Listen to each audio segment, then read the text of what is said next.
right, next up is Paul from Rancho Cucamonga, California. It's one of my favorite places, Rancho Cucamonga. There's just something about saying that word that makes you happy. Paul, what's happening in your world? Good, good. It does sound sexy, that word, It for sure. does. I'm doing well. Thank you, Jeff, for having me on your show, and I'm glad that we're able to ask you a question and get your feedback. Yeah, I'm glad to have you here as well. Y'all experience any fires out in Rancho Cucamonga, or is that all towards Yeah, L.A.?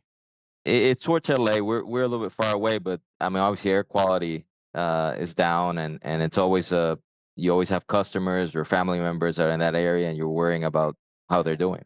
Yeah, I I know I lived in L.A. twice, and the Santa Ana winds when they start blowing, it's something else, and, it catches a spark, and what's I think, so funny about it is I say funny about it, so what's so sad about it is, it can just be one little ember that can be sitting there hiding, and the wind hits it, and it just ignites it, and then suddenly it's going so fast. Exactly. It's so dry, it just Yeah, pops a fire right away. absolutely. Well, what's happening in your sales world? Well, I've been in sales about 20 years.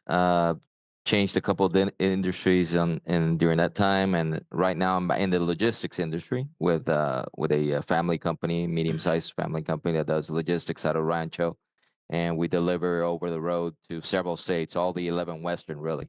It's mostly a flatbed trucking, Okay. and trying to build a sales team, and part of it's remote, so it's a challenge.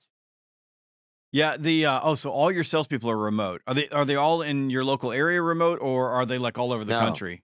no, we have two of them are in Rancho, and sorry, two of them in Rancho, one in Utah, and we have some in El Salvador because we have a back office Okay. in El Salvador. Right now, you're speaking to me in El Salvador because Okay. I travel between both places. I'm like traveling like a traveling person all Gotcha. the time. Very good. So you got a remote sales team. You're building it out, growing a company, and it's Yeah. hard. It is. It is. But I've been a fan of your books and read three of them. And the fanatical prospecting book is we're actually doing a book club right Good. now between the team and doing that. And I think the hardest challenge right now is to get that the consistency on call blocking every day and every day and every day and just being consistent. Yeah, it's tough with a remote team. Real quickly on the book club, did you get the book club guide that goes with fanatical prospecting? Awesome, very good. And if you're listening, if you want to grab it, it's free. It's fanatical prospecting book club guide. It gives you like 12 different sessions to have with your team. Makes it a little bit easier to run a book club. It's always tough when you're trying to run call blocks and block time with a remote team. And sales leaders ever since the pandemic have been struggling with that. But I can go back into the mid 90s when I was a sales manager running a sales team and all of my salespeople were remote. And I had the same challenge because you can't like stand next to them and go, okay, now you got to do it. And that becomes a problem. So you've got two things you can do. And one thing is probably what you're already doing right now. And that is you have to talk about it and talk about it and talk about it and talk about it. You have to wake up every single day and have this conversation with your sales team, and it's never going to stop.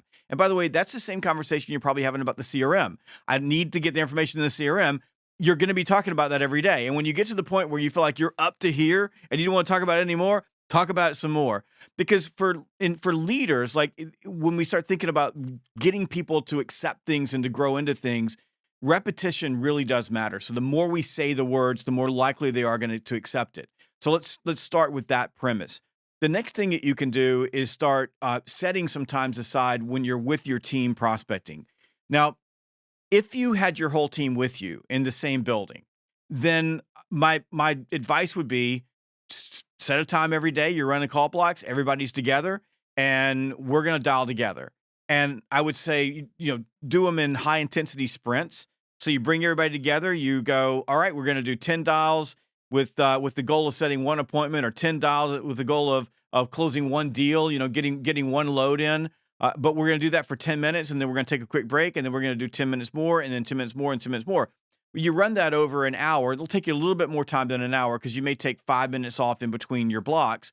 Sometimes if everybody's feeling good, you can do 15 minutes, sometimes 30 minutes, but you're basically running power hours, but you're splitting those power hours up into really tight sprints.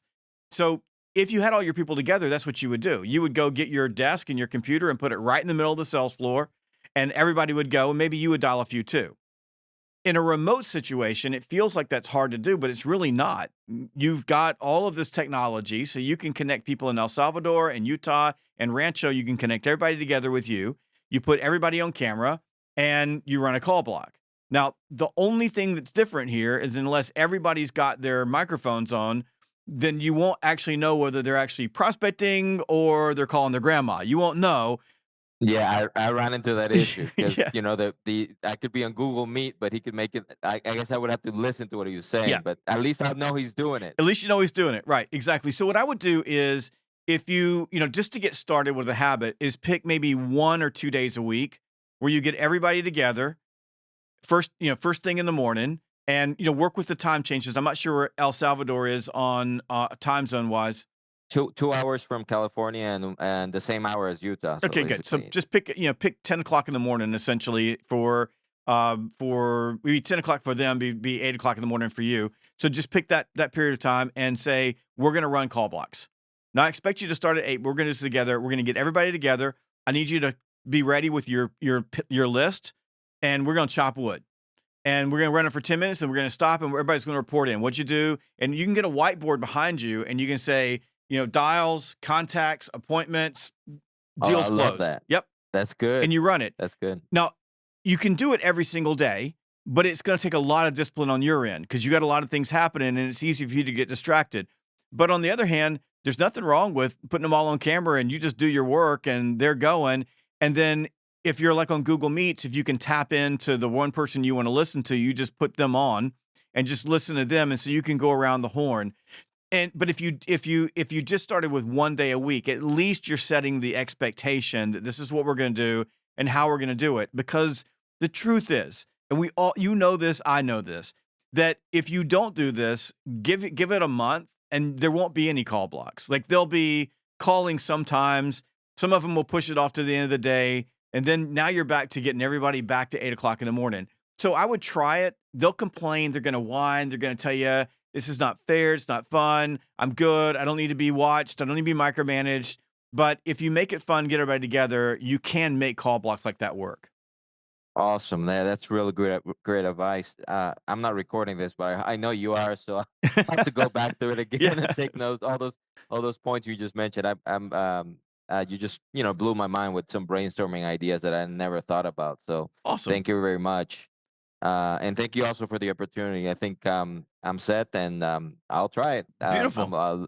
It's gonna be exciting. Perfect, Paul. Well, thank you so much for joining me on the Sales Gravy podcast.